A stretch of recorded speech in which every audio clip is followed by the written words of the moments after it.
पिता या माँ की संपत्ति पर जो इलेजिटिमेट चाइल्ड होते हैं, अवैध जो चाइल्ड होते हैं, बच्चे होते हैं, उनका क्या हक होता है, इस वीडियो में ज़रा समझेंगे। और विशेषतः हम सेक्शन 16 1 एंड 2 जो हिंदू मैरिज एक्ट का प्रोवाइड करता है उसके बारे में भी ज़रा बात करेंगे।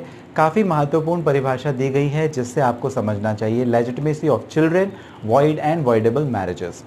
जब कभी भी वॉइड एंड वॉइडेबल मैरिज, ऐसी शादियां जिसे कानून की नज़र में शून्य माना जाता है या कानून की नज़र में अमान्य समझा जाता है, अगर उन शादियों से बच्चे अगर हो जाएं तो मान लीजिए मैंने एक दूसरी शादी की मेरी पहली बीवी के रहते हुए, मेरी पहले पत्नी के रहते हुए। मेरी पहली पत्नी से 2 बच्चे हैं और मेरी दूसरी पत्नी से 1 बच्चा है। तो मेरे दूसरे जो पत्नी से 1 बच्चा है उसका क्या अधिकार होगा, क्योंकि वो इलेजिटिमेट चाइल्ड हो गया। कानून की परिभाषा तो ये कहती है। लेकिन अब जो कानून है, जो बदला हुआ परिभाषा है, वो ज़रा हमें समझनी पड़ेगी। बच्चे कभी भी अवैध नहीं होते हैं। आपका जो रिश्ता है वो अवैध हो सकता है लेकिन बच्चे अवैध नहीं होते। इस बात को आप ध्यान में रखें। क्यों और कैसे? सेक्शन 16 सबसेक्शन 1 एंड 2 वो यही बात करता है जहां पर इस प्रकार की इलेजिटिमेसी को वो नहीं मानता। ये लेजिस्लेशन का कहना है, कानून का ये कहना है कि अगर बच्चे हो रहे हैं तो बच्चों की कोई गलती नहीं है इसमें, और बच्चों को उसके पिता की संपत्ति पर जो अधिकार लेजिटिमेट यानी वैध बच्चों का होना चाहिए, वैसा ही लीगल राइट उनको भी मिलना चाहिए। अब जो अवैध बच्चे होते हैं उनको एक तो सोशल स्टेटस नहीं मिल पाता, दूसरा एक सोशल स्टिग्मा वो रहता है, प्लस उन बच्चों को इलेजिटिमेट रेफर किया जाता है कि मतलब वो अवैध बच्चे हैं।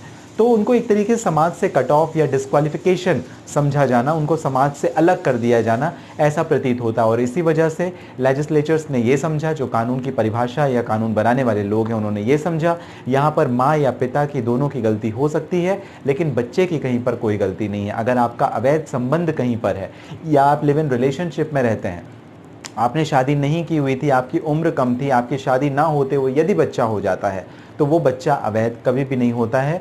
उसके वैसे ही लीगल राइट्स रहेंगे जैसे कि वैध बच्चे के रहते हैं। ये बात आपको ध्यान में रखनी चाहिए। और इसे किस जजमेंट में किस कोर्ट ने रेफरेंस देकर के कहा था, ये बहुत महत्वपूर्ण जजमेंट था। एम मुथैया वर्सेस कामू का judgment, AIR 1981 NOC 172 Madras high court का जजमेंट। यहाँ पर यही बात कही गई थी, बच्चे अवैध नहीं होते, आपका रिश्ता अवैध हो सकता है।